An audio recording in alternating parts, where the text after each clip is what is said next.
Good evening. I want to thank you all for being here tonight for the, now I'm going to ask Carrie, I put her on the spot, 145th?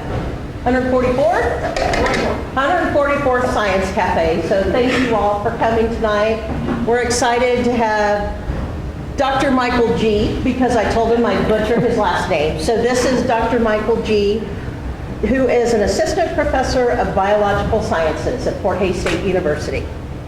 Thank you. Thank you. Let me see how close I have to hold my microphone. Does that work? Okay, wonderful. If at any point I'm not easily audible, then please let me know, okay? Because this presentation is primarily for you, and I want you to enjoy it to the fullest so you can hear me. All right, thank you so much for the introduction, and I want to thank you for being here today. As I was approached about today's topic, I thought, okay, what could I do in order to encapsulate, in order to represent my specialty, my special area, bioinformatics, the best in just about 30 odd minutes. And my idea is the following, that I'm going to need help here because it's such a big field that I said to myself, I need help here. Let me introduce, here's Computey and here's Leafy. The two are going to reappear again and again over the next slides in order to make certain points, as you will see. All right, let me start with what is bioinformatics. A long name, sounds technical, but actually it is a beautiful field, but what does it exactly do? It's the application of computers on biological data. And this becomes apparent as soon as you look at just a small data set. And let me emphasize, this is a small biological data set. You all know you have 46 chromosomes in your cells. 23 from mom, 23 from dad. Each of these chromosomes, or pairs of these chromosomes, are similar, but by and large all of them are unique in their actual sequence. So if you were to print your genome, these 46 chromosomes, in the form of a book, or in the form of books, plural, as here people at the Sanger Sequencing Institute in the UK have done, you would get to an entire wall of books, basically, with every line being these DNA sequences. So one single human genome is already a lot of data. And the only way to really analyze this, the only way to really mine it, is if you use bioinformatic methods, because it's literally impossible to do any of that by hand. Now, you're probably asking, okay, so how exactly do you do this mining? And there we use computational methods. I'm only indicating two very common ones. The computer science people among you know these. These are two scripting languages, Python and R respectively. R is heavier on the statistical side. Python is more on the object-oriented programming side. Both are highly useful in bioinformatics. In fact, I would say a bioinformatician is only one if they're good in both of these languages. So what do? You have these gigantic data sets, and then you analyze them through complex procedures, oftentimes entire pipelines, where step by step by step, you go through these massive amounts of data and try to analyze them until you can test a hypothesis, for example. So, bioinformatics, just this little introduction shows you bioinformatics is has a lag in each discipline. One lag in computer science, one lag in biology. And the computer science people among you probably know this map here, the map of computer science. It's supposed to be a visual representation of all the diversity, of all the different subfields in computer science. So we're gonna play Where's Waldo here. I would like you to tell me where bioinformatics here is, because it is. I'm joking, I mean, well, it is there, but I don't want you really to find it. It's that tiny little speckle right here. Right next to computational physics, numerical analysis, bioinformatics is right here. It does fall into computer science, though. Now, let's do vice versa. Biology. Again, where's Computey and Leafy? It is represented here. In fact, these two words are the only ones that match, almost like a Venn diagram and the little overlap. These two are the bioinformatics is the one word that matches and can be found in either of these fields. So you can see it is important in both fields. Historically, bioinformatics was more located in computer science. Nowadays, more people would tend to put it into biology. But at the end of the day, it's interdisciplinary. So then I thought to myself, can I come up with straightforward, clear reasons as to why bioinformatics matters without even giving you yet examples? Because I think the examples I'm showing you hereafter will all speak for themselves. But conceptually, why does bioinformatics matter? And I'm going to give you two personal or two interest aspects and two economical aspects. Let's start with the personal aspects. I just find that in modern biology, the data analysis is of utmost importance. And so from a scientific perspective, bioinformatics is kind of like the heart of biology. I'm sure other people would see it slightly differently, but there is a certain truth to that.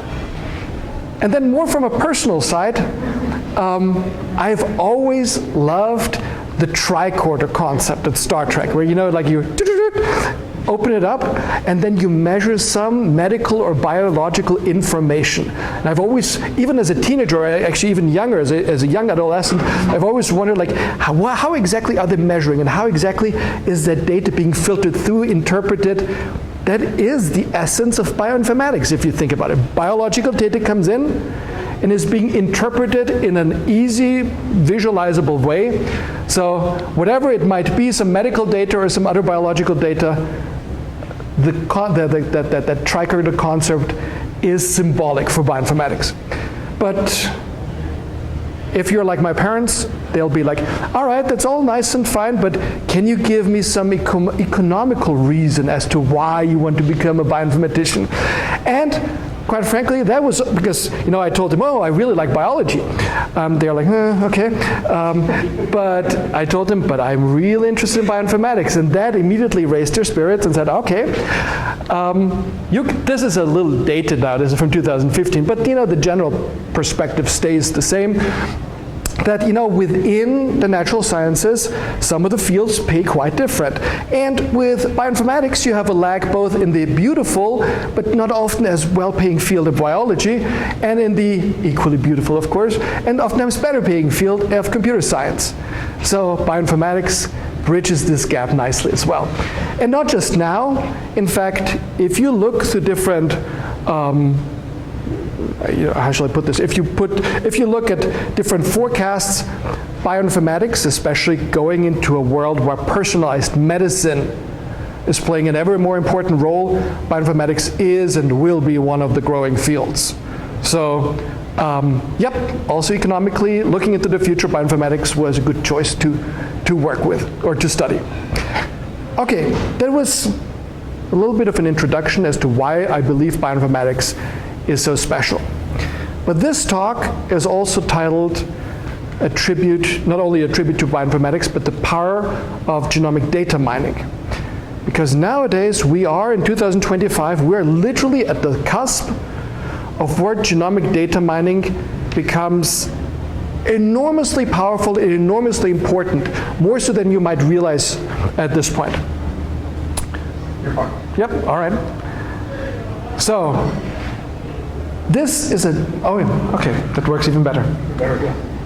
This is a graph that shows you, for the last few years, the accumulation of genomic sequences in large databases.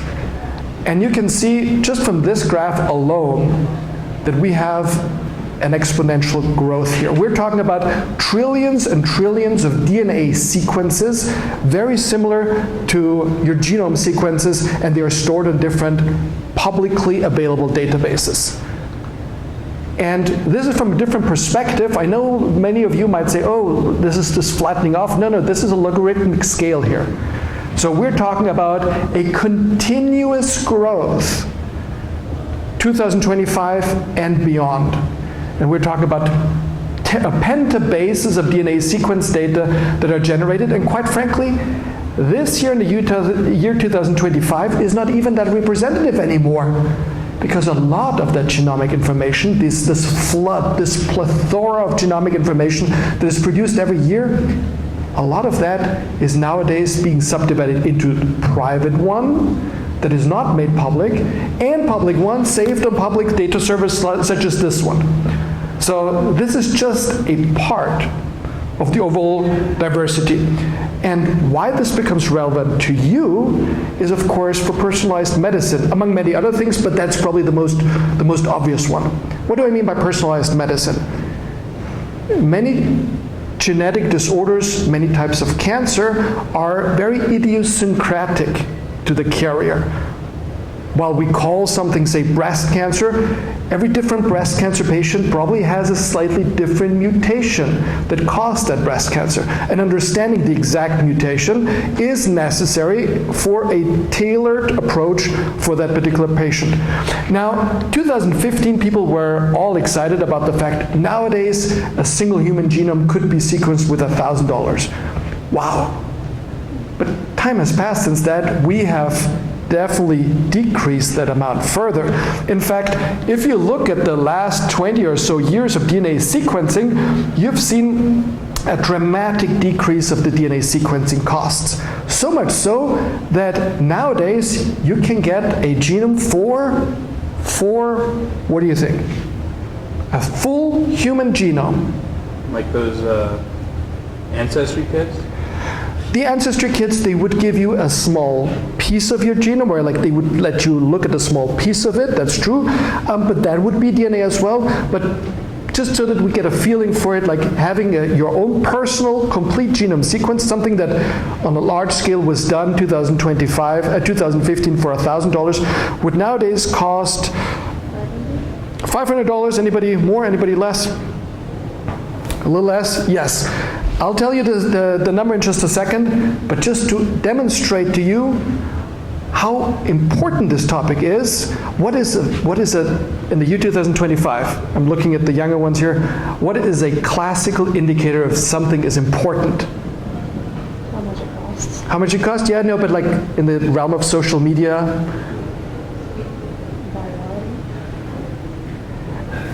the main point is you have some kind of influencer that's going to tell you, oh my gosh, look at that. And of course, nowadays you just go to YouTube and you see people reporting, oh, you can do a genome for $200. No, I've heard that this company can do it for even less, etc. This tells you we're in a boom. And that's exactly what's going on. Different countries around the world have started initiatives of trying to sequence their populations, at least representative sets thereof, in order to better understand what the genetic diversity within their population is, and thereby plan ahead 10, 15, 20 years of what kind of medical needs will there be. The UK has probably the best cohesive single project there. A year or two ago, they stored the 500,000th person's genome in a local database, thereby getting a relatively representative overview of their population. The US is not too far behind, although there are multiple separate projects, so it's not as cohesive. Not included here on the map are large genome sequencing projects, I mean gigantic ones in China that you hear every once in a while of, although they're not published widely, but there must already be millions and millions of DNA, complete genomes of their population already available. So you have these gigantic amounts of sequence data. And what's the only way to analyze these gargantuan amounts? Yes, bioinformatics is the key here. You literally need bioinformatics in order to sift through these enormous amounts. So let me, as the second half of this presentation, give you three genuine examples how I believe bioinformatics is best. How shall we say this?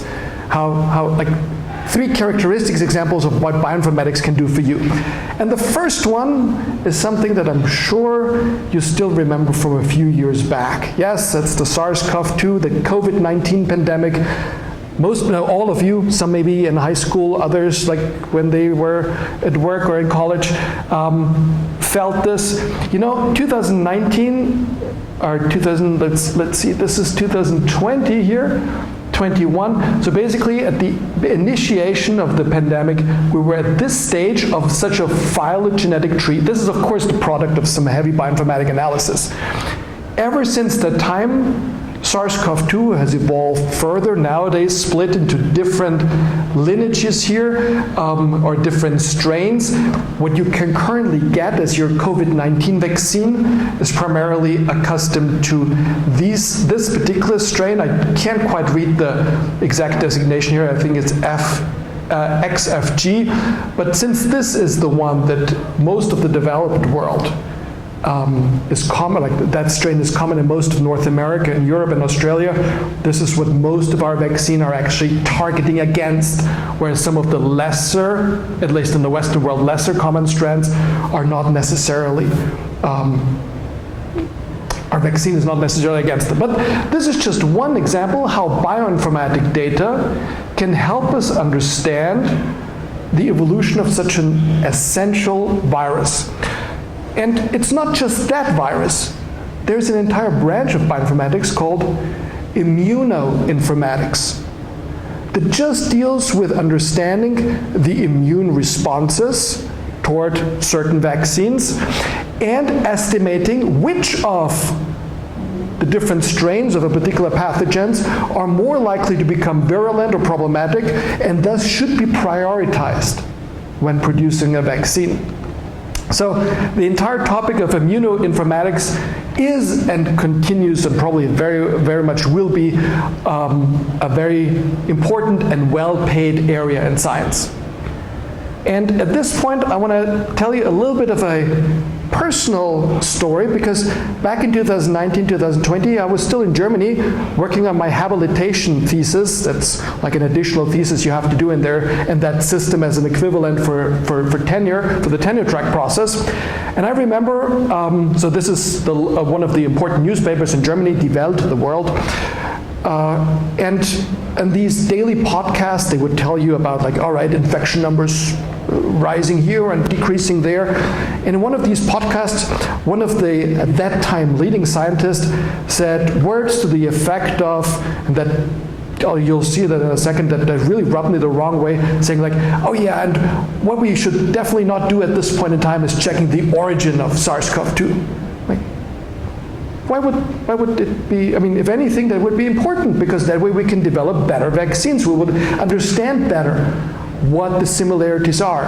And I thought to myself, you know what? This is very easy to do in bioinformatics, just to get a little bit of a better background understanding of what similar viruses are, like, or like what natural relatives this virus has. Because I'm not subscribing to like that theory that it was artificially created. I think that it was actually a natural product. And it would be quite interesting to see what are the closest relatives to, from which organism did this spread to humans. So this is why, if you bear with me for 3-4 minutes, I'll show you one of these short bioinformatic workflows so that you don't just hear about it, you actually see it live. And I'm going to be the narrator here for this video. And I'm going to actually speed this up a little bit. So, hold on a second. Lay back here. Speed. Yeah, what is it? What are you doing? Yes, I guess I'm allowing you. Hopefully. So, it's a bit difficult for me to see here. Is this faster? Does it say here? Faster? All right. So, okay, I'm going to be the narrator here. What I'm doing at this point is saying, I would like to get the original SARS-CoV-2 genome sequence downloaded from one of these international databases, the original one. I just downloaded it. Yes, you saw some error messages, but that is not uncommon for these databases because they're queried from across the world, and if any two people at the same split second query it, then you typically get an error. But here now you have the original sequence. And I'm going to prove this to you. This is the original sequence.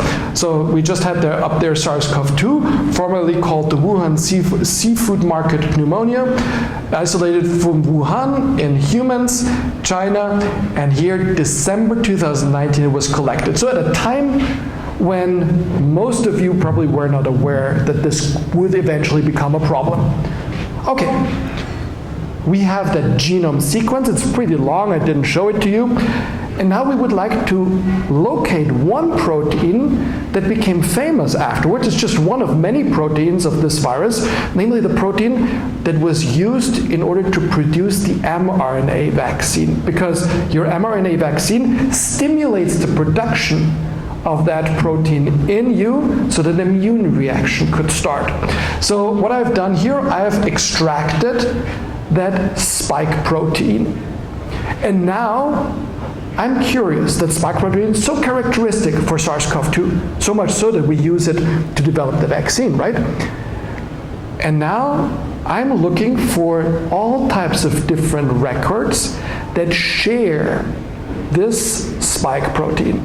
Now, obviously, you can assume what will be the result here, and I'm going to, oh yeah, this is going a little faster now anyways, because this typically takes a few minutes, but you can probably assume what we will find here. I'm just searching for that spike protein. Naturally, we will receive SARS-CoV-2 back again.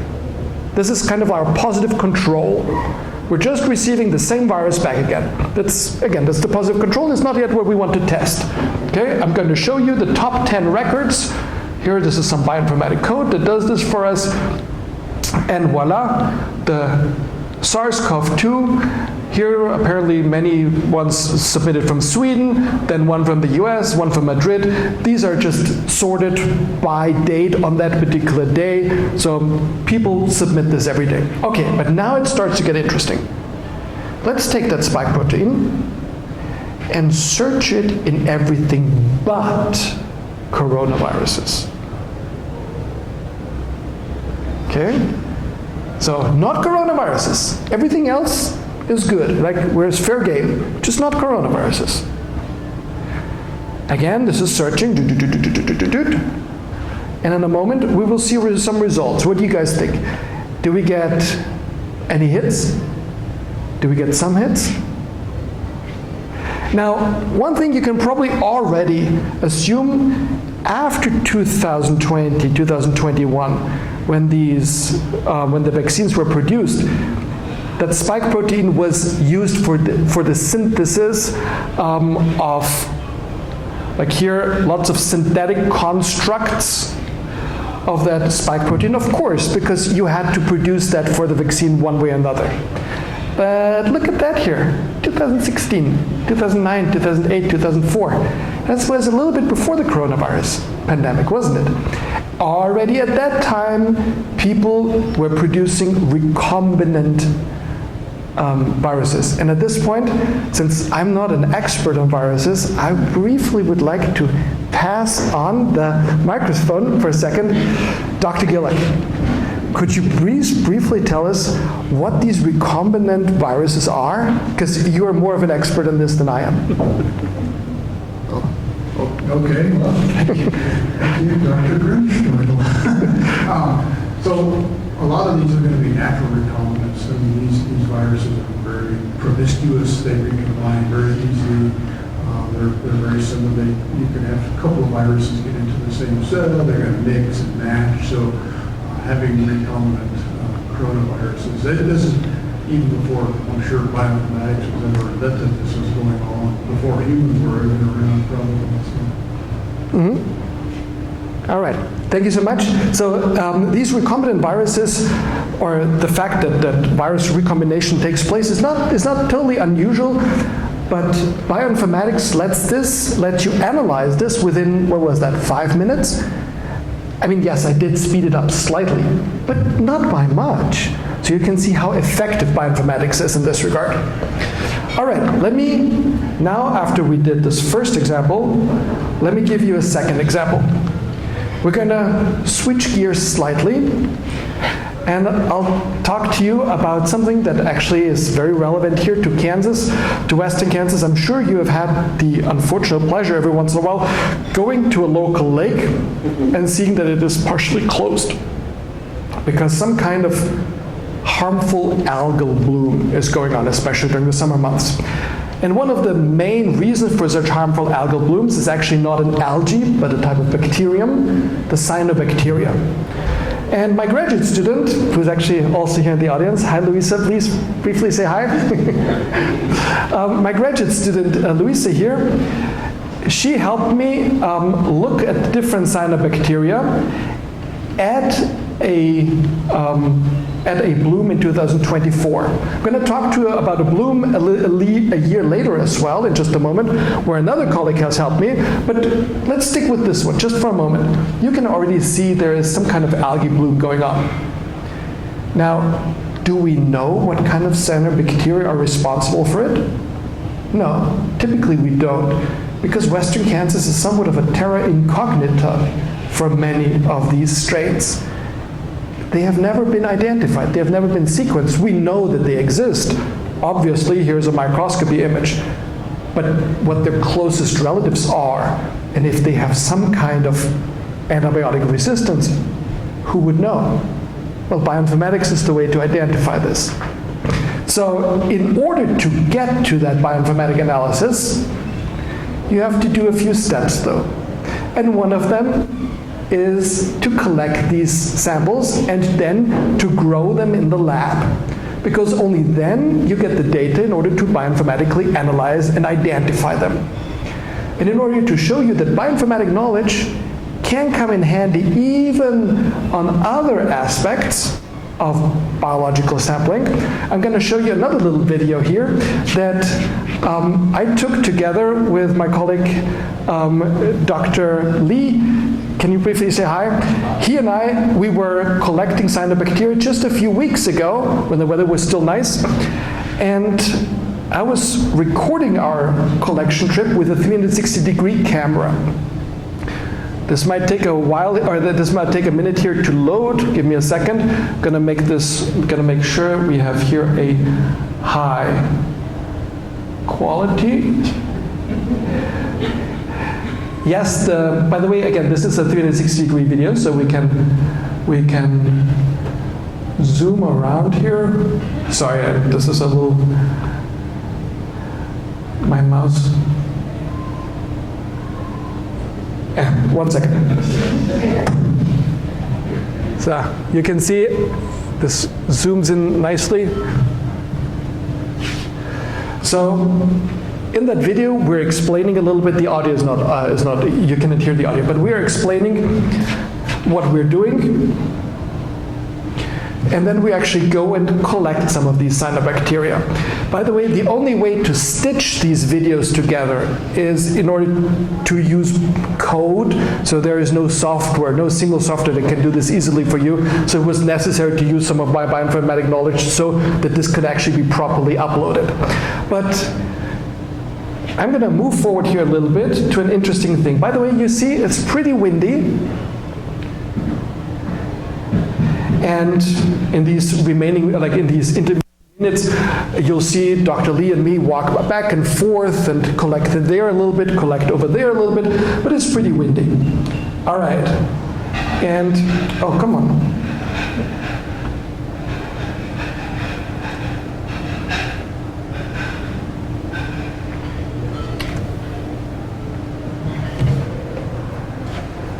You can probably see something is going on. The image is shifting slightly. It was windy.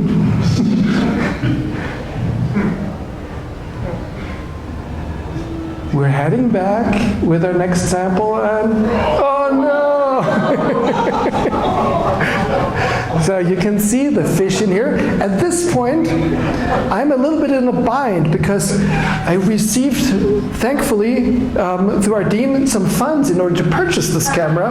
And I'm like, what do I do now? So what do you do if you are at collecting this? You made this wonderful video. You know your expensive camera just sunk to the bottom of here. you either go home and say, hopefully nobody recognizes this, or I'm gonna, at this point, hand over for a second, because I'm not the one who can tell you what happened at the time, because I was undressing and getting in. Hello, so my name is Dr. Genomic, and I was the handy assistant for this project. And this is one of those stories where if you were not there, you would not believe what happened. So, like, we went to the Treasure Lake Park near Hill City, and then I keep on telling Michael, man, it's very windy and it's kind of fun. So, like, I mentioned it like 5-6 times, and by some points I felt like it was kind of annoying because I was like, gotta make way, it's gonna feel inside. Michael took some like things to put on the tripod, saying, okay, this is gonna hold on to it. So we did collect the samples 2-3 times. So he did it once, I did it 2 times. And as I was walking away, this was roughly around the 7-minute mark. That was me collecting those samples, and then I was walking back. And we saw it fall inside right in front of our eyes. And we're just like, okay, now what? So Michael, he did jump inside. So we thought it was gonna drift away to like near the shore. So Michael jumped inside and looked around. And this was actually 15 minutes. He was inside the and I was like, well, I wonder if I have to get I'm gonna gracefully put this up so you're not bothered by any look here, but yeah. So like, here the comment here is like us professors dedicated to our education and how far we are willing to go for our education. So we did find the tripod, and it was actually at the location that landed inside directly beneath us. Fortunately, it did not drift too far away, but this whole process was roughly like, I would say he was inside 15 minutes. So after he got out, I told him there, I went, bam. I told him to like go home and get a nice because the cyanobacteria is not going to be very nice to him. We did grab a coffee though at a gas station. So we got 2 videos, and that was one of them. It was a great experience working as a handy research assistant. Yeah, Thank you. October 5th. all right, yeah, thank you. And again, Dr. Lee, this was really nice that you were there. It did probably raise a few eyebrows on the other side of that pond. There were a few fishermen. Earlier they saw like these 2 weirdos like in white coats running back and forth, and then one stripping down and jumping in. It was, to them it probably was a little bizarre. All right, but still, we have collected these cyanobacteria. They are being grown in the lab, and then eventually you go ahead and use bioinformatic methods. And this is now the second and relatively short video as to what do you do in order to understand this genetic information. And okay, hold on a second. It's probably somewhere in the background. Yeah, I suspected such. Here, what you see here is not just some flickering. I'm browsing through one of hundreds of individual DNA sequence files that were produced on these cyanobacteria. Again, within literally a fortnight, you can produce gigabytes and gigabytes of DNA sequence data, and they want to be analyzed. We had a rough draft of some of these bacterial genome parts, and I'll show you one of the processes in order to analyze them. This is with a graphical user interface. Normally you don't do this with such a software. You do this command line based. You actually type in code. But in order to represent this shows you what you get are regions of your new genome that are more common and regions that are less common. So sometimes you have more confidence in these genomic regions, sometimes you have less confidence. It all accumulates, or it all, like the main point is, you want to know what it is. Not just that you have produced it, you want to know what it is. So you perform something that we call a blast search, which means by DNA sequence similarity. We try to find matches in large sequence databases. I'm going to move here forward a little bit, so we're not... and here that hit that we receive is something that for a few nucleotides matches 100% to what we have found here in Kansas. Now, what is that organism? A simple Google search will tell you, because we have a very, even though a short, but 100% match. So apparently what occurs here is closely related, not necessarily identical with, but at least closely related to some cyanobacteria that otherwise occur in seawater in different parts of the world, especially such that produce a very large amount of biomass. Where exactly that research leads us, I do not know. The main point is, I wouldn't have expected this to be the closest relative, but it is certainly novel, and there are similarities here. So this was a second example of bioinformatics. And now to our last one. And it's never good to end such a talk on a low note, but it is necessary because I want to sensitize you for, we cannot really trust everything that these databases give us. You see, genomic databases specifically, but many of these DNA-6 databases in general, are not free from error, quite on the contrary. There are papers and scientific papers on scientific papers out there that report a mistake here, a mistake there, and not just in some haphazardous cases. We're talking about serious problems in medical genetic data. I mean, how trustworthy are the genomic sequences of SARS-CoV-2 in GenBank? And this study goes to show that, well, about 10 to 15% are not trustworthy at all. They're kind of like, have little artifacts inside of them. Others are pure duplicates of something else. Yet others have been extracted from people such as Mickey Mouse, where like obviously people either use dummy values or made a fun of submitting this. But this is not exception, okay?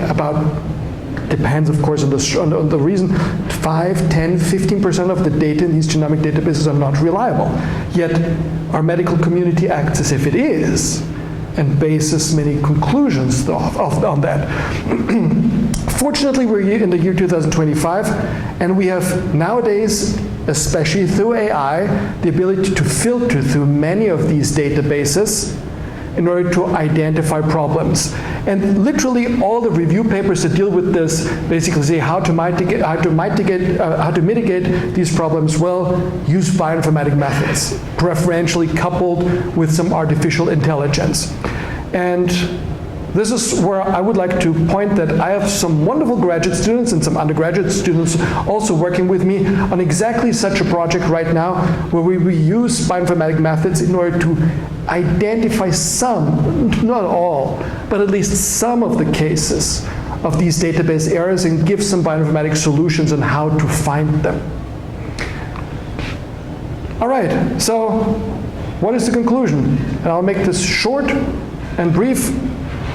Bioinformatics is highly important, and it will continue to grow, especially given the fact that we're still in that exponential curve of genomic data production, may very well be for many years to come. And at the same time, with the power of AI that so nicely can be integrated in bioinformatics, we are at the point where we can ever more efficiently analyze the data. We're literally taking the baby steps in bioinformatics in the AI integration right now. So there's much more to come. All right, with that, I thank you for your attention, and I'm very happy to answer any questions.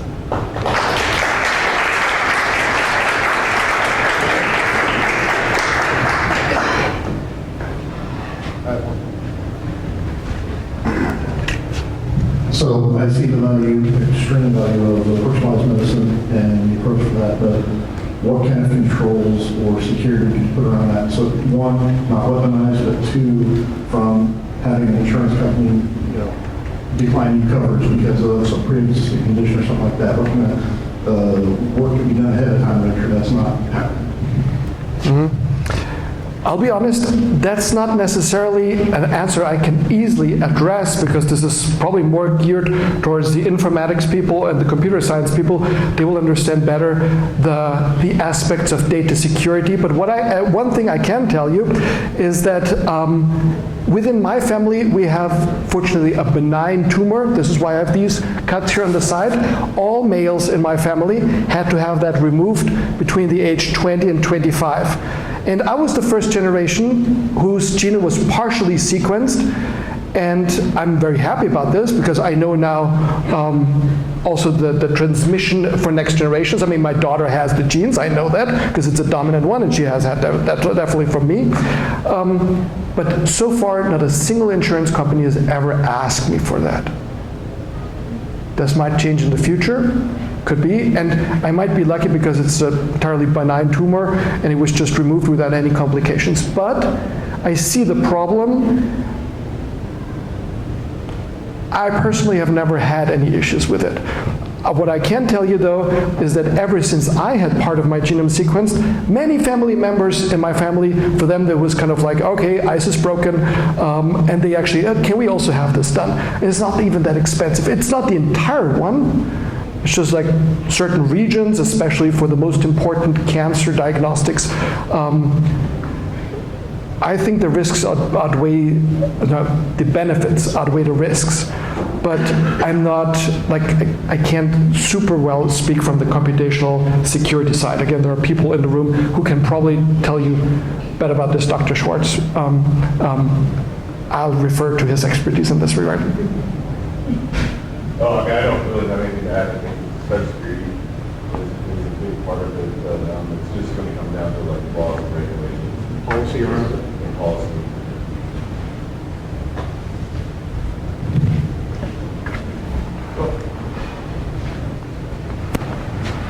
So, thank you, very nice talk.